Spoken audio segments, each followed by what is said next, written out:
creemos en la libertad. ¿No pueden decir que este señor pone en peligro la patria? Basta de votar a gente que ha fracasado de manera rotunda.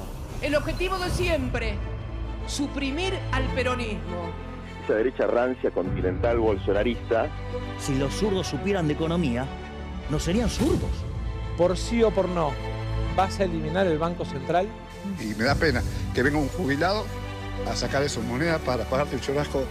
No hay plata. Eres un error en la historia de Argentina, Milei. Eres un error. El Papa es el representante del maligno en la tierra. Quiero manifestar mi total y absoluto repudio por los actos terroristas de Hamás en el territorio de Israel. Basta de la mentira progresista. Las mujeres no somos víctimas. La violencia no tiene género. ¡Viva la libertad, carajo!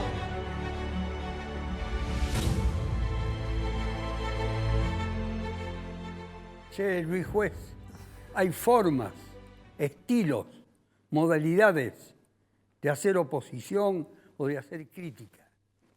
Pero querer descalificarlo al doctor Quintero, al ministro de Seguridad, que es un hombre que me merece el máximo de los respetos, si usted lo quiere cuestionar desde el punto de vista de su desempeño, puede decir lo que crea conveniente, pero llamarlo, no es una humorada, llamarlo oficial Gordillo como el personaje humorístico, eso sí implica que usted ha ido acumulando a lo largo de los años y se ha olvidado todo el esfuerzo que Quintero hizo en la formación de la corriente que hoy se llama Frente Cívico y la que constituía en su origen con otro nombre.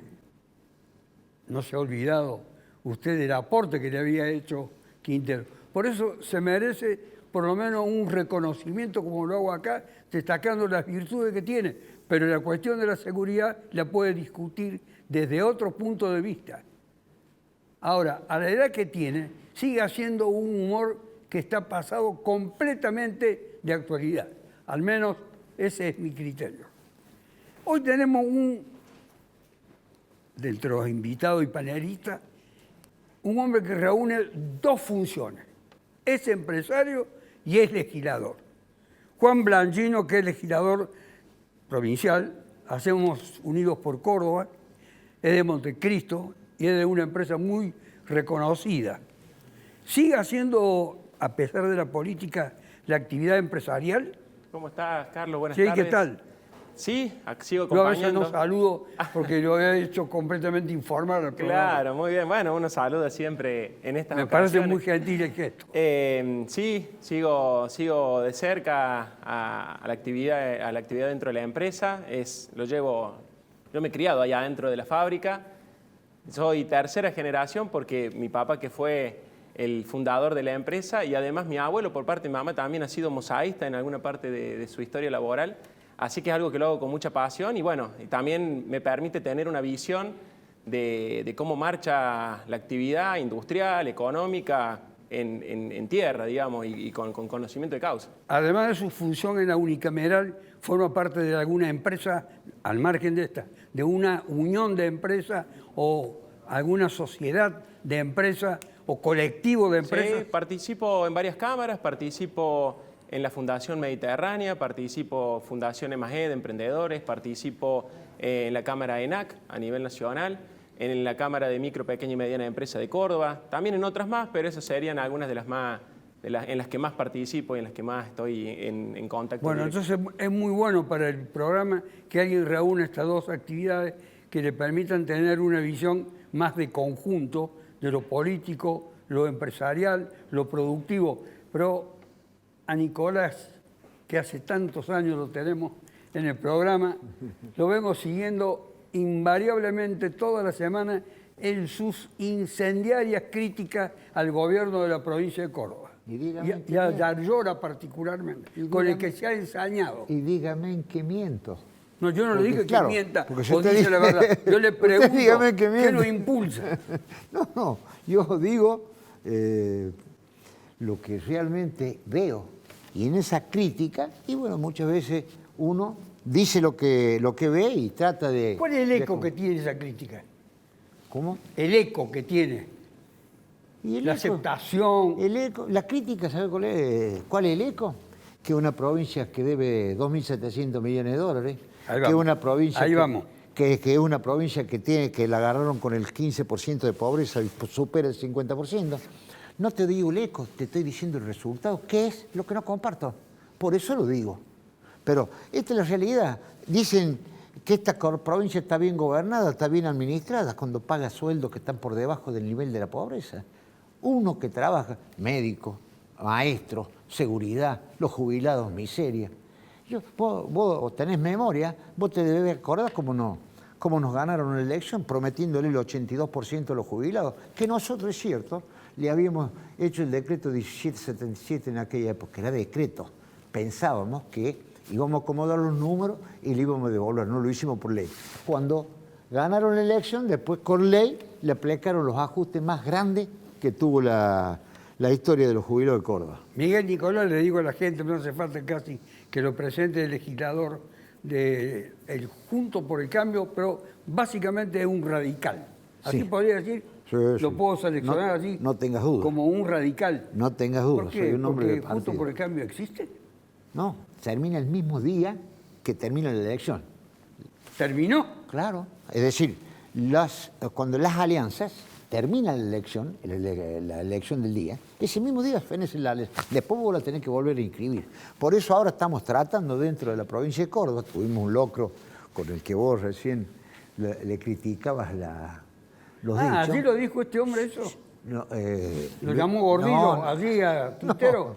No. A ver, yo creo que la figura de Quintero en el Ministerio de Gobierno... No, de Seguridad. De Seguridad, perdón, de Seguridad. No hace más que demostrar la incapacidad que tuvo el gobierno de Hacemos Unidos por Córdoba de buscar en un extrapartidario darle el tema a que lo resuelva, porque ellos no lo supieron resolver. Y pienso, y estoy convencido, que Quintero, del cual tengo una especial estima, tampoco tiene las condiciones necesarias para... Yo lo comparo con el doctor Gordillo. Se le escapa un tipo de adentro del colectivo. A ver, entonces, yo podría no te digo que lo tienen que ridiculizar, pero... Una serie de actividades que ha cumplido con mucho, me parece, fervor por la dedicación que implique eso, en un tema de la seguridad muy delicado que ya vamos a volver. Y Claudio Oroz tiene, obviamente, sobre la seguridad alguna idea. De muchas otras actividades tiene idea. Sí, yo lo escuchaba con atención a Miguel, a quien le tengo mucho afecto, nos conocemos de hace muchos años. Parece que nos tenemos afecto todos. Pero me llamaba la atención ver solamente el problema de la seguridad en la actualidad. Nosotros arrastramos, y es una gran deuda de la democracia, problemas de seguridad enorme. Ayer, sin ir más lejos, ayer tuvimos una audiencia donde un señor que llegó a ser subjefe de policía en actividad, nombrado por el ministro Aguad, cuando era el gobernador Ramón Bautista Mestre, creo que ya es su cuarta o quinta perpetua. Se llama Carlos Giannicelli. Esa era la figura de la seguridad durante aquellos tiempos, ¿no? Me acuerdo el robo del Banco Nación Laguna Larga, prácticamente organizado por la misma Dirección de Investigaciones de la Policía, ayer que desapareció. ¿No? Yo soy creyente en esa causa y recibió perpetua. Y me acuerdo que metieron presos a algunos, etcétera, y lo que desapareció llamativamente fue el botín cuando llegó la policía. ¿Y quién era el que estaba a cargo? La Brigada Fantasma le llamaban en aquella época. Ya había dejado de llamarse D2, solamente se llamaba Inteligencia. Entonces, ¿qué quiero decir con esto? Creo que la democracia no ha sabido asumir con la seriedad que merece el tema de la seguridad democrática. Que no podemos creer que vamos a solucionar todo este tipo de problemas con la ley del gallinero, con una organización militarizada, sino con una organización profesionalizada. Coño Ferrari, ¿qué ha logrado la democracia hasta hoy? ¿En qué sentido? En todo sentido. Si puede seleccionar uno. No, mucho menos de lo que significa como símbolo la democracia. Primero, es un símbolo. y luego lo que ese símbolo pueda producir, porque con ser símbolo no alcanza. Vemos que no alcanza. Pero, a ver, ¿qué es lo que no alcanza? No alcanza la democracia, no la entienden la democracia, la practican mal. Ahí vamos sabiendo cuál es el sentido de la respuesta. ¿Sabe qué pasa, doctor? Funciona mal la democracia. ¿Sabe cuál es el peligro? No, funciona mal o no funciona, que es más o menos lo mismo. ¿Sabe cuál es el peligro? Yo ando mucho por la calle. Yo viajo en bondi, viajo en el trolebús, ya escucho a la gente. ¿Sabe cuál es el peligro que me está acosando? Que mucha gente llega a decir con los militares esto no pasaba. Eso me preocupa muchísimo. Está bien, ahora hablar del militar hay que hablar de otra cosa distinta porque no es lo mismo. Pero sin embargo en el espíritu de la gente, o sea, en la impotencia de la gente, en la impotencia del Estado, porque el Estado no se ocupa de la seguridad y de otras cosas tampoco, la gente lo percibe así. La gente hace comparaciones y está en su derecho a hacerlo y no está del todo equivocado. Porque decían, no, ¿cómo le decían? Desodorante, nos mantiene secos y protegidos. La segunda institución con más reconocimiento, según las encuestas, son las Fuerzas Armadas. Antes eran casi la última. Sí, más allá de la última. Han empezado a subir. No, han bajado las otras, doctor. Así es, claro. A la inversa. Claro. Y ese subir, porque los otros bajaron, los ha encaramado en la segunda posición. Claro. Y puede llegar a ser la primera. Y ahí viene la tentativa o tentación, no tentativa, tentación de apropiarse del poder. Claro. ¿Usted cree que se le darían condiciones en la Argentina de hoy? No creo. No creo porque yo creo que es el único motivo que puede llevar a la gente a moverse, a movilizarse, a compactarse y a pelear. No se olvide de aquel intento cuando Alfonsín tuvo que salir a decir la casa está en orden. ¿Quién reaccionó? Más que nadie. La gente reaccionó. Y eso que fue un conato nada más.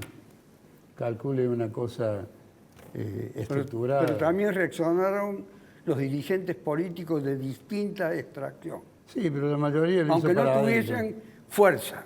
Claro. Pero estuvieron al lado del presidente. Sí. Eso es todos. No había, muy importante. No había diferencia política. ¿Y cuál es la perspectiva, Blandino, que desde el mundo empresario se tiene de lo que está ocurriendo hoy? Porque según algunas encuestas lo muestran como muy entusiastas a los empresarios, a cierto grupo de empresarios, con el rumbo económico del gobierno de Milei. ¿Cómo es esto? Y eso ¿Cómo se explica? Va a depender a quién le preguntes y cómo está, en qué etapa de crisis está inmerso. Porque cuando uno le pregunta a un empresario pyme de la construcción y está sacando cuentas de cuánto tiempo va a aguantar con su gente, cuánto tiempo falta para que empiece a despedir. Ese está con el cronómetro puesto. Y después, bueno, hay grandes grupos económicos que uno observa cómo están avanzando en la posibilidad de adquirir pymes, pequeñas industrias a precio de costo. Y obviamente que una empresa que tiene una espalda financiera para aguantar una crisis económica, de actividad, de recesión, va a tener más chance de sobrepasarse 6 meses, 1 año o lo que tenga que durar.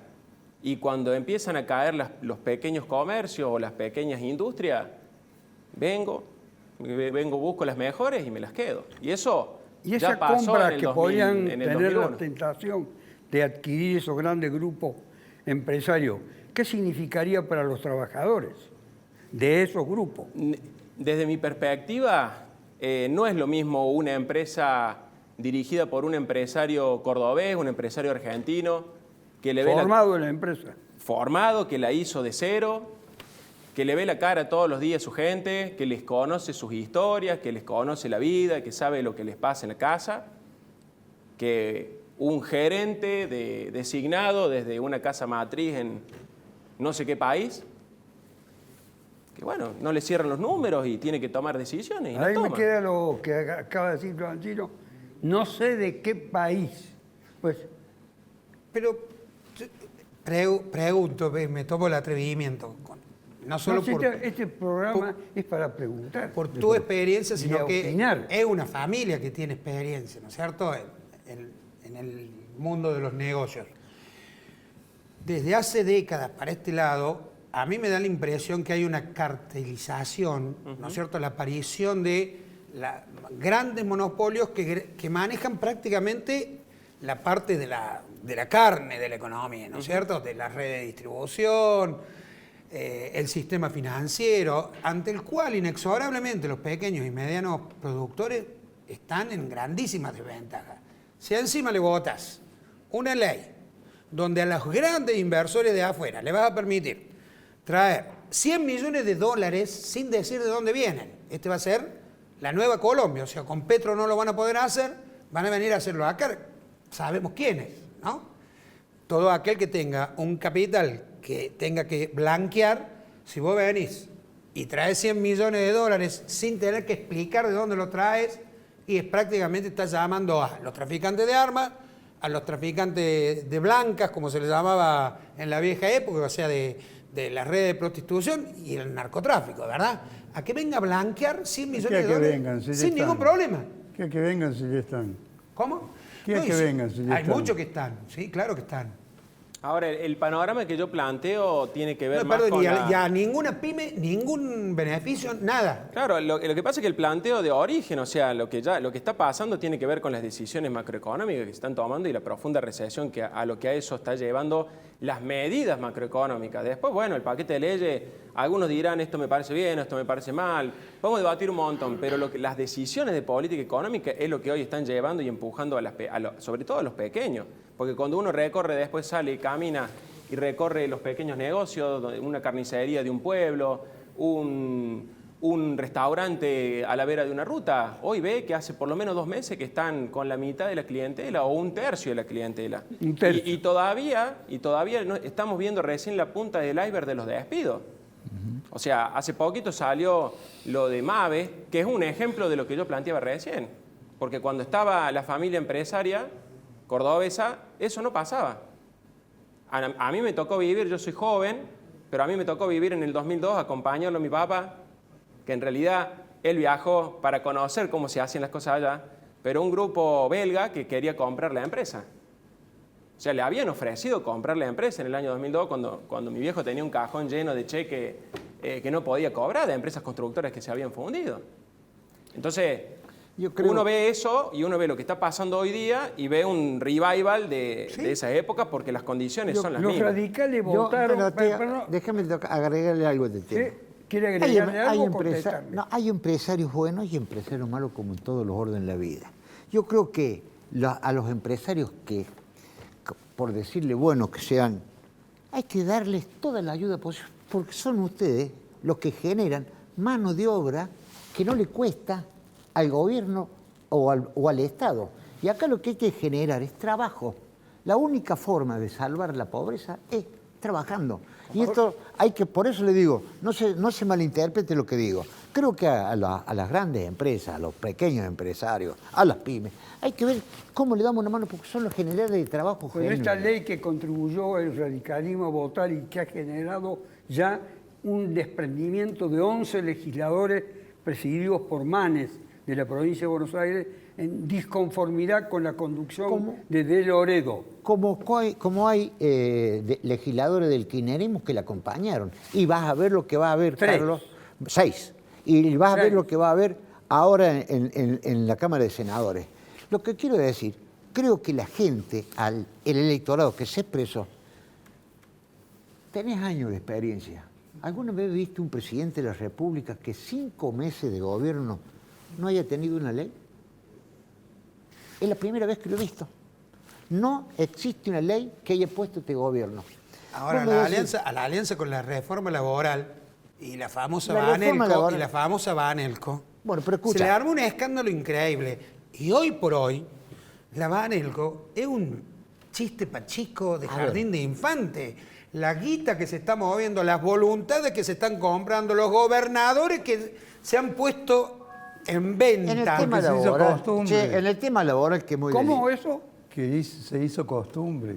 La Banelco la tuvieron Muchachos, todo, ¿para qué nos vamos a engañar? ¿Puedo decir algo? Y termino, Carlito. El tema laboral. Como hombre de la Unión Cívica Radical, ustedes saben bien lo que pensamos nosotros como Unión Cívica. Pero creo que hay que hacer algún tipo de modificación. ¿Por qué, Nicolás? Hay 6 millones, y corríjame, hay 6 millones de trabajadores que están en blanco. ¿Cuántos hay en negro?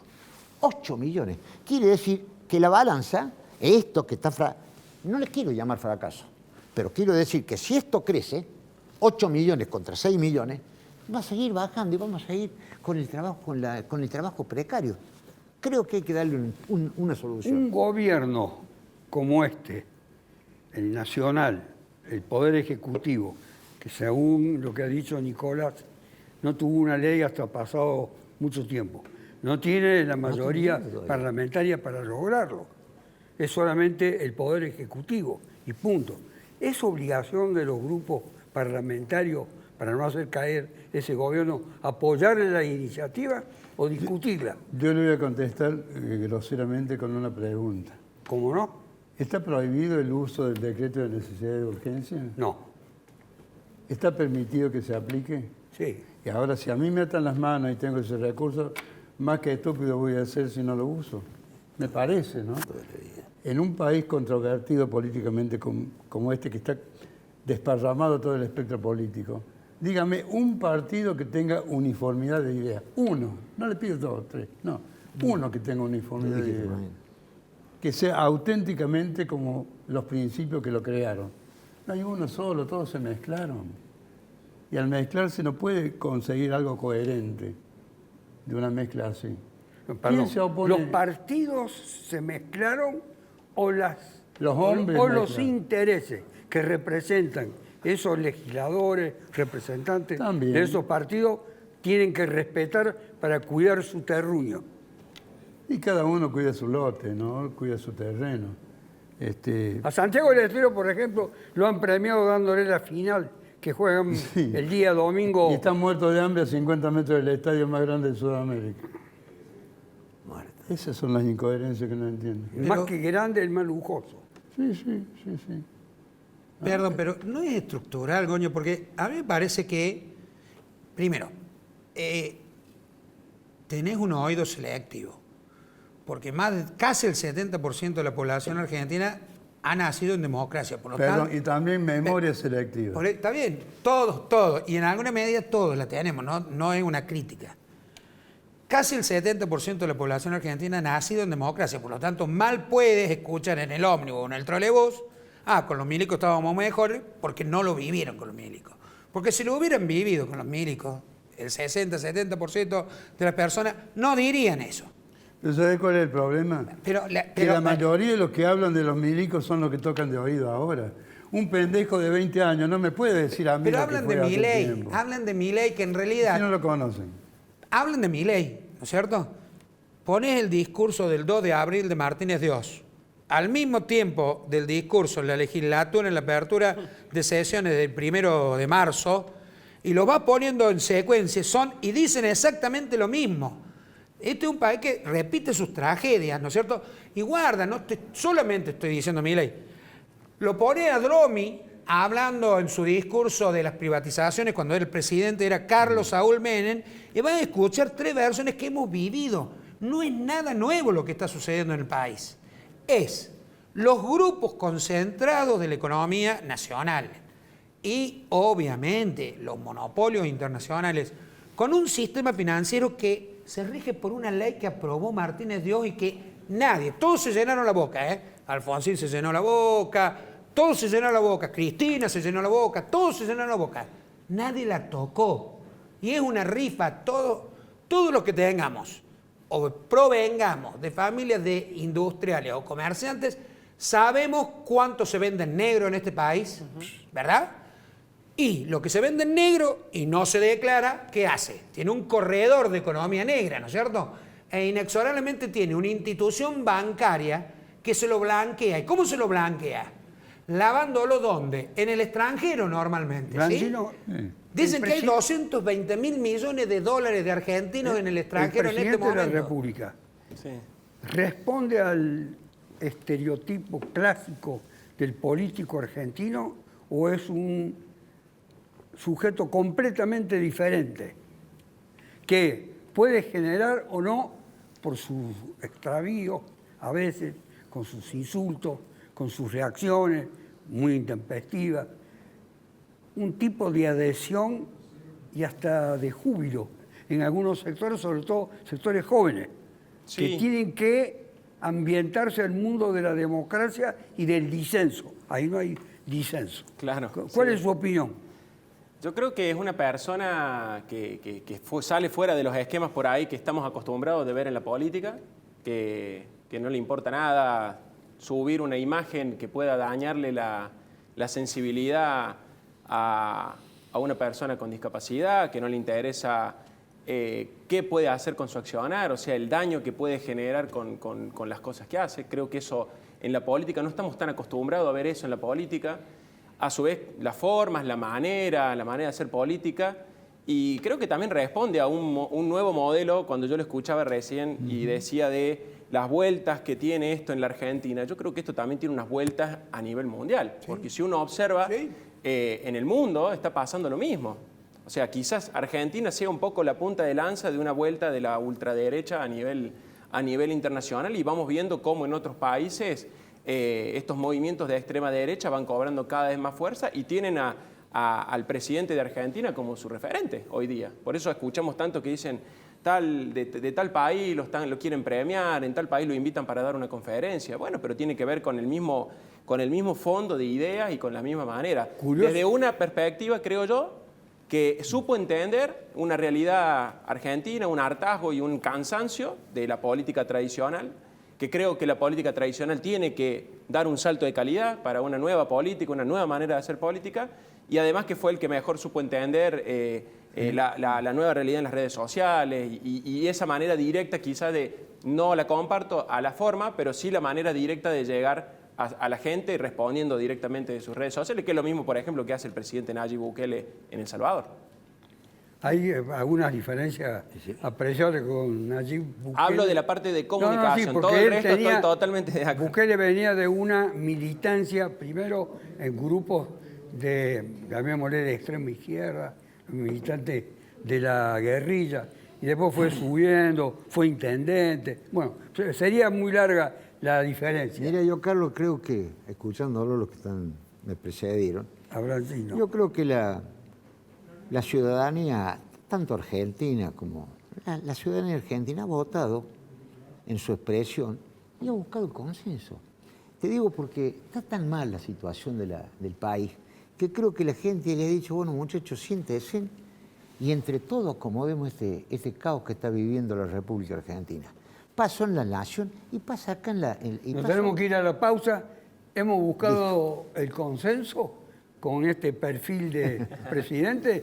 Se lo pregunto a ustedes, piensen, mientras están tomando mate o lo que estén haciendo. El amor pueden estar haciendo. Bueno, me resulta bastante raro que estén viendo este programa. Mejor amor. Ya volvemos. Las mujeres no somos víctimas. La violencia no tiene género.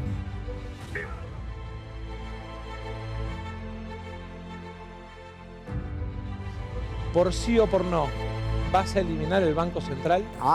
Bueno, los llamados grupos progresistas que parecen estar descerebrados. Sí. ¿Qué pasa con eso? A ver, la progresía en la Argentina en general... Sí, circunscribió primero que es un término tan laxo, o sea, que...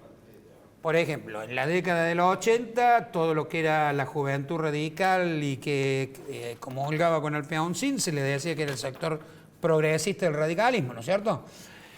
Como así la JP en la época de Perón, era el sector progresista del peronismo, o algunas organizaciones determinadas era el sector progresismo durante la etapa de Néstor y Cristina.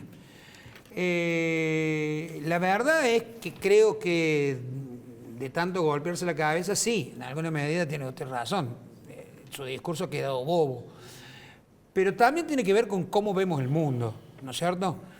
Desde la caída del muro de Berlín, que muchos, si no lo vieron en TikTok y no lo vieron en una red social, no tienen la más remota idea que el mundo estaba dividido en dos.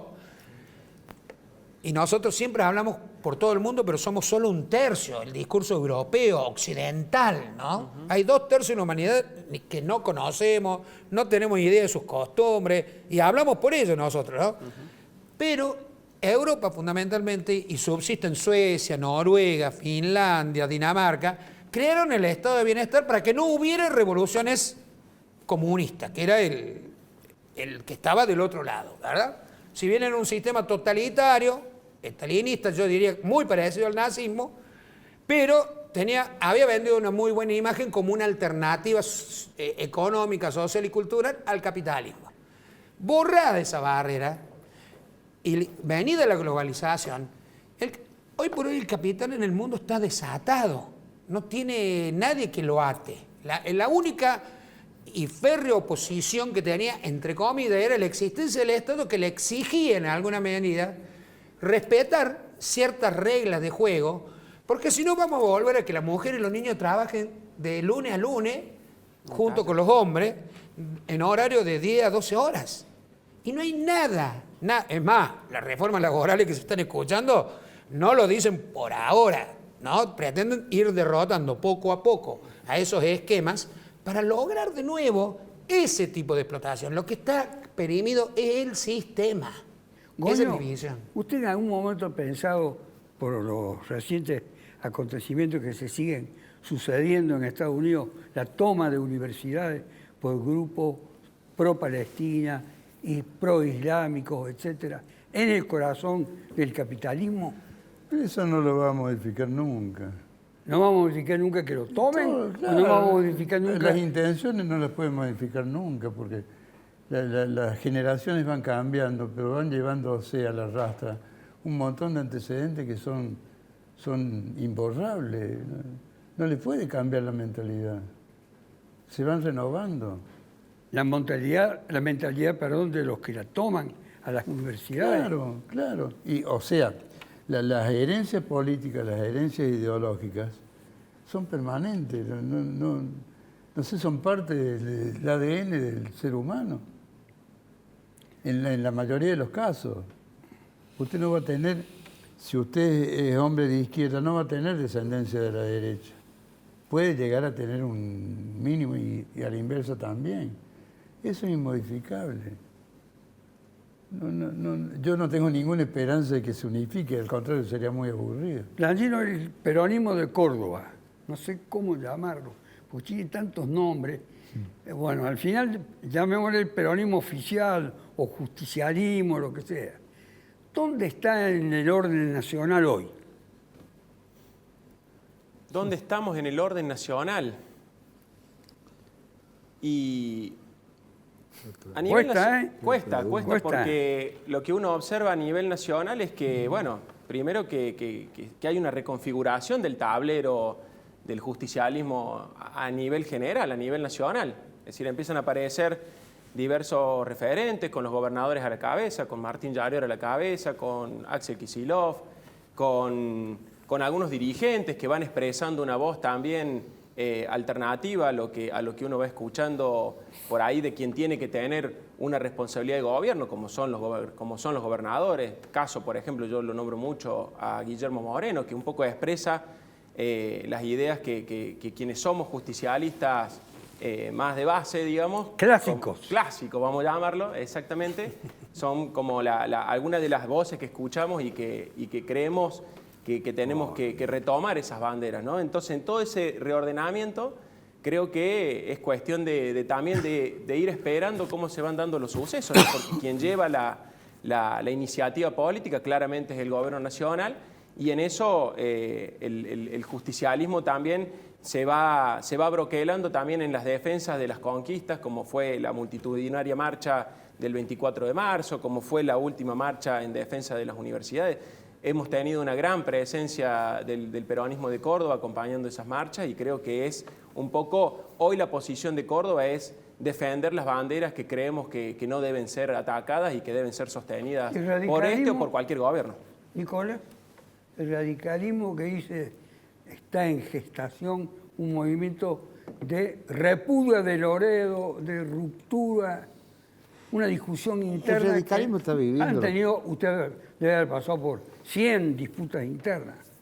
Algunos menos. ¿Menos? 50. Bueno. Le han dejado un sabor amargo y a veces es su triunfo. Es como, es la política. Y al radicalismo le está pasando lo que le pasa, como recién le escuchaba a Argoño. Y a los que le está pasando a todos los partidos políticos. Acá en Córdoba, cuando vos le hiciste esa pregunta del justicialismo, es que dependemos del buen humor que tenga el presidente de la República. Después de 24 años de gobierno, Córdoba depende del buen humor. Antes dependía de Nación Dependiente, Córdoba, de Cristina Fernández de Kirchner. Ahora depende del buen o mal humor que tenga Milei. Y es una situación que está viviendo. Yo no creo que otro encarne más el radicalismo de Córdoba que Schiaretti, me parece. Se presentó a nivel nacional, sacó un 7%, que no es mucho, pero tampoco es poco.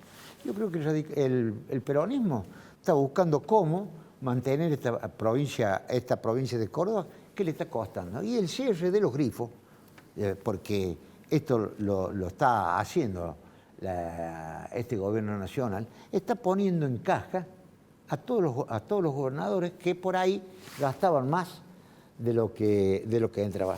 Y yo siempre te digo, tengo en la escuela de Ramón Bautista Mestre, es cierto, y un día le dije, doctor, guarda que las cosas están jodidas. Miguel, ¿cuál es el problema? Yo voy a gastar lo que entra. ¿A qué le vamos a dar prioridad? A la salud, a la educación, a la seguridad. Entonces, todo depende de dónde vos veas. Yo creo que el perfil del radicalismo, y estamos teniendo diferencias, los vamos a juntar ahora el 10 y el 11 en Villa Giardino. Sé que ahí vamos a sacar. Lo primero tenemos que arreglarle la casa para poder seguir adelante. Pero la situación no es fácil, Carlito. ¿Cómo se diseña el país?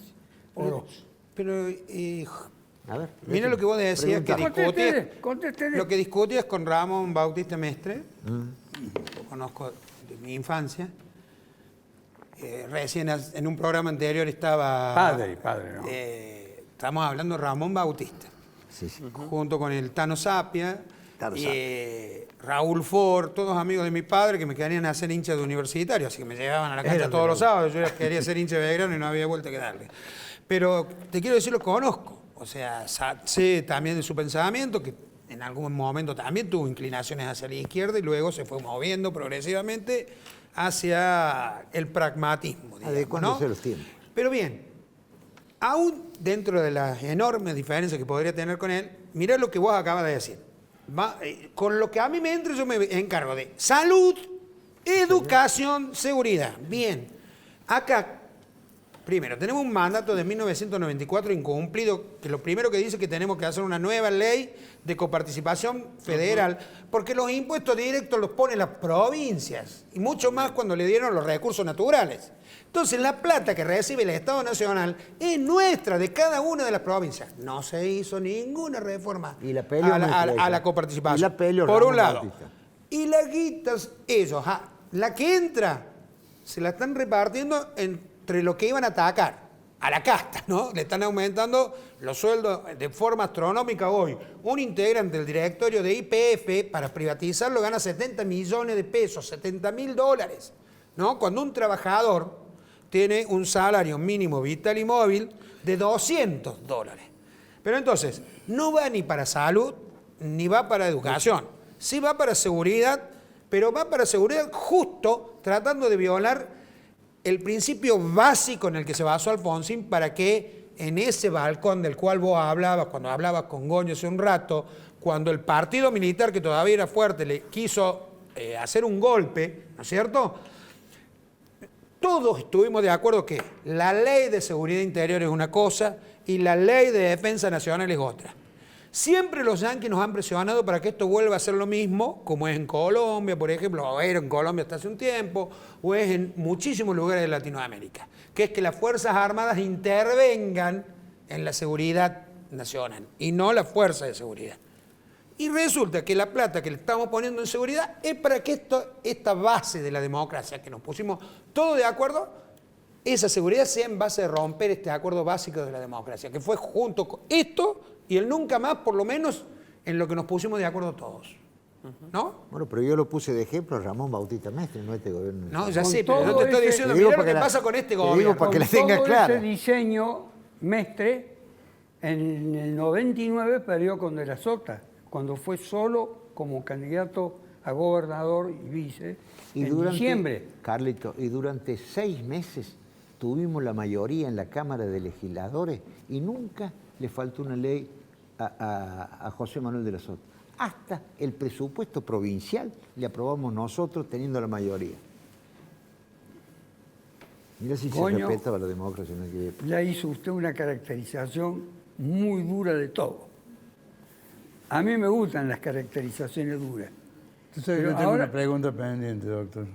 ¿Tiene una pregunta pendiente? Sí, ¿A mí? No, en ¿O a todos? No, a plantearla, usted no que sé, maneja. yo no soy panelista. Yo a veces, manejando eso lo he chocado más de una vez, pero para evitar eso. Tenemos problemas acuciantes, terribles, urgentes. ¿Tenía o tiene? No, tenemos, la sociedad, tenemos. y más en Córdoba. Ahora, yo no entiendo por qué esa inclinación al maquillaje, a la pintura, al embellecimiento, cuando vemos gente que no come, cuando vemos gente que no estudia, cuando vemos gente que está con dengue porque invirtieron en publicidad en vez de invertir en prevención. Tenemos delincuencia porque se gastó más en publicidad que en mecanismos para prevenir la delincuencia. No entiendo. Me parece que o el gobierno es suicida o la gente es boba. ¿Por qué tenemos que sufrir eso y endeudarnos como nos estamos endeudando en la provincia y en el país? La provincia tiene una deuda impagable. Yo le cuento un solo detallito. Fueron al Kuwait. Yo en Kuwait tengo muchos amigos, afortunadamente. Del Emir para abajo y me enorgullezco de eso. No, hágale saber a la gente que tiene a su hermano. No, hace 44 años por eso, que allá por eso le digo. Es capo, sí, bueno. Porque la gente se va a preguntar, ¿y qué hace este hombre trayendo el ejemplo de Kuwait? Es que el hermano vive en Kuwait. Allá fueron a pedir un préstamo de $50 millones. ¿Sabe cuánto le demoraron? 10 minutos. Hace 4 años que creo que la provincia no pagó ni un peso. Debe haber pagado algo. Fueron a pedir otro préstamo hace poco, de 100 millones, se lo dieron también. Entonces, si se van a cebar con un sistema así, el problema es que esta gente alguna vez se va a ir o van a cambiar. ¿Y quién va a pagar eso? Nosotros vamos a pagar. ¿Sabe una cosa? Ya le estamos pagando. Siempre tenemos la tarifa más alta del país en electricidad que no sirve porque se corta cada 2 por 3. Tenemos un sistema de salud que hace agua por todas partes, pero tenemos calles pintadas, tenemos parques, tenemos plazas. ¿De qué carajo me sirve la plaza también linda? Un legislador radical asesinado por meterse con IEPEC. ¿Cómo? Y tenemos también un legislador radical asesinado por la espalda en la puerta de su casa por meterse con IEPEC y no justamente en gobierno ni de la Sota ni de Schiaretti. Claro, eso ¿no? cuando la justicia y la ciencia lo comprueben, ¿no? La corrupción la tuya es parte de un rumor. La tuya es parte de un rumor. No se comprobó que fuera eso. No, perdón, hubo una condena. Uno de los últimos que vio con vida a la víctima fui yo, en la puerta de la Casa Radical. Yo fui uno de los últimos que lo vi. Y no llevaba ninguna carpeta y se iba para su casa, al margen. Se lo dije al juez y el juez nunca me llamó. Al margen. No llevaba ninguna carpeta. Pero ¿estás de acuerdo que la corrupción es estructural o no? ¿Cómo? ¿Estás de acuerdo que la corrupción es estructural o no? Porque a Lisandro de la Torre casi le pegan un tiro por meterse con los milicos que habían comprado Campo de Mayo bien corruptamente, ¿no es cierto? ¿Cómo hacemos ahora? Alvear se dedicó a destrozar todo lo que había hecho Irigoyen, ¿no? De la falta de recursos de la nación a la provincia. Este es un tema que a ustedes los acucia. Supuesto, claramente. Yo, voy escuchando todo. Yo lo que tengo para decir es que este gobierno provincial lleva más de 20 años con superávit fiscal. Eso está a la vista, están los números. Con un programa de infraestructura, de desarrollo de infraestructura que también está a la vista. Hoy en los pueblos, en los más recónditos pueblos del interior provincial se están conectando al gas natural. Pero el cemento no se come. Ahora, con el cemento se desarrollan las industrias, se desarrollan trabajos, se desarrollan todos los días. Dice que si le puedo hacer una pregunta. Sí, vos decís que tienes superávit. Recién me escuchaba hablar de tu abuelo, tu viejo. Si tenés superávit, ¿por qué pedís prestado? A ver, Pero, vos me decís que tiene superávit la provincia. Miguel. ¿Y por qué piden plata entonces? ¿En serio me estás preguntando eso? Sí. ¿En serio? ¿De verdad? Sí, porque me lo enseñó mi abuelo así. Bueno, ¿sabés qué me enseñó mi viejo a mí? Sí. Que cuando no tenés para comprar una máquina, para desarrollar una inversión, va y toca las puertas a ver quién te puede dar una mano. Está bien, pero vos me decís que tenemos estamos superávit. hablando de que son obras, pero vos me decís que tenemos superávit. La pregunta mía que no es que salen vos decís, dos monedas, Miguel. A ver, entonces estamos hablando de que... La pregunta, ¿sabes por qué la hago? Porque cuando Schiaretti antes de irse, se lo estoy haciendo, dijo que había 932 millones de superávit. Y ahora salió a pedir, y ahora, 500.000 millones de pesos. Entonces yo digo, si tenés el superávit, ¿para qué pedirlo? Bueno, Miguel, pero esa pregunta es desde el desconocimiento de cómo se van calzando los pagos, cómo se van calzando las cuentas fiscales. O sea, esa pregunta que me estás haciendo es desde un desconocimiento de cómo funciona un plan de inversión. Esa es la realidad. No, porque nosotros para vos hacemos poder plan de inversión desarrollar un plan de inversión de miles de millones de dólares... ¿Por qué no puede hacer inversión con recursos propios? Yo, la verdad que bueno, creo que... Eso que estás planteando, Miguel, no existe en ninguna parte del mundo. Quizás en tu mundo exista, pero no en el mundo que todos nosotros estamos tocando, ¿no? Porque me parece que la experiencia histórica tiene que servirnos. Perdón, para que quede claro. No basta con el superávit para hacer eso otro emprendimiento. No, por supuesto eso que no. Por supuesto que no. Y vos tenés superávit. Cuando te quieren vos tenés comparar, un plan de además, inversión. la economía de una familia con un Estado es uno de los ardides más fáciles que existen en la política burguesa. Pero una familia cuando tiene que ampliar, o sea, si vos vas a hacer una ruta que es obvio que la vas a pagar en varias generaciones con un préstamo, no la va a pagar de tu bolsillo. No, pero eso no es lo que está en discusión, porque en realidad lo que sucede con el menemismo tardío, que es lo que gobierna en Córdoba, desde que asumió de la Sota con Camerat, un condenado, no sé si todos se acuerdan, que asumió como vicegobernador y después quebró la municipalidad como intendente, el señor Camerat, era el vicegobernador de la Sota, ¿no?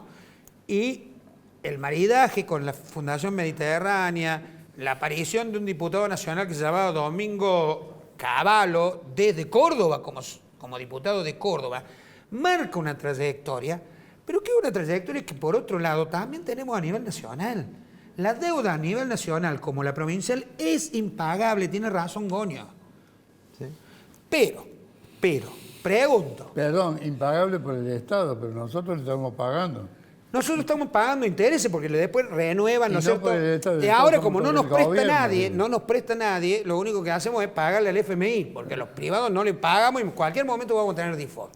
Pero la pregunta es, esto que nos pasa a nosotros en pequeño y nos significa que no nos preste nadie, porque en realidad tenemos empresarios, no me refiero a ustedes, pero me refiero a los empresarios en general en la Argentina, que le encanta pedirle obras, ¿no es cierto?, o pagar para ganar obras cuando las licita el Estado, y le encanta llevarse las ganancias afuera, ¿no? Y cuando están en crisis, como los bancos, le piden guita en el 2001 al Estado. ¿Quién crees que pagó el corralito y los dólares que quedaron en el corralito? ¿Y los intereses y en el corralo? ¿Quién lo pagó? No, ¿Quién lo pagó?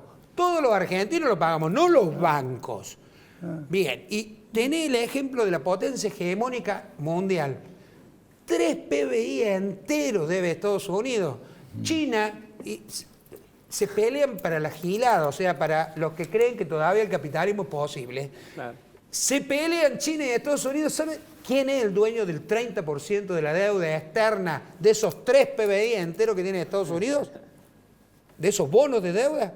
China. O sea, China sale al mercado internacional y vende $1 cada uno de esos bonos que vale 100 y Estados Unidos quiebra. ¿Por qué no quiebra? Porque este sistema necesita ya no más de seres humanos, necesita de consumidores. Y nos han metido la idea que además meritocráticamente vamos a llegar a consumir como los otros, sin darse cuenta, como hablábamos recién con él, que Milei se los ha dicho en la cara, mientras nos entretiene con TikTok y todo lo demás, te dijo en la cara, este país va a vender petróleo, va a vender litio, va a vender productos agrícolas, ¿sí? Y minerales raros. Bien, cuando ustedes sumen eso, ¿no es cierto? En el sistema financiero, suben eso, nos quedan 20 millones de habitantes en este país que no tienen lugar ni para trabajar ni para vivir. ¿Qué va a hacer? ¿Qué vendemos? ¿Qué va a hacer el nuevo Mussolini que tenemos? Eso que estás diciendo, yo ya estoy escuchando de empresarios industriales que están yendo afuera a ver qué van a traer importado. Porque ya no les cierra la ecuación con este esquema para seguir fabricando en el país. O sea, vamos hacia ese camino. ¿Qué vendemos nosotros? Nosotros, si quisiéramos, podríamos vender lo que quisiéramos al mundo, dependiendo de las condiciones macroeconómicas en las que estamos inmersos. Nosotros desde Blangino, desde Montecristo, hemos logrado vender un producto que es inexportable como una baldosa, que es más caro el flete que el producto final, lo hemos logrado exportar. O sea, también ahí necesitas condiciones para poder exportar y, por supuesto, puertas adentro de las empresas. Creo yo que también nos debemos, muchas empresas, muchos empresarios se deben una mejora en la competitividad, en las condiciones intensas. Pero una pregunta, Goño. No, pero Goño, en Kuwait, la nafta, casi es gratis, ¿no es cierto? Virtualmente. Virtualmente es gratis para los ciudadanos de Kuwait. Porque Kuwait produce petróleo, ¿no es cierto? Y lo exporta. Nosotros producimos comida. Acá tendría que ser gratis la Nosotros producimos comida. Podríamos producir comida para 400 millones de personas. Porque la comida está al precio de Nueva York. Porque nuestros burgueses son unos ladrones. No siempre. Nos vamos, la gran mayoría. Gracias. Gracias. Muchas gracias. Chao, gracias a vos. Hasta la próxima.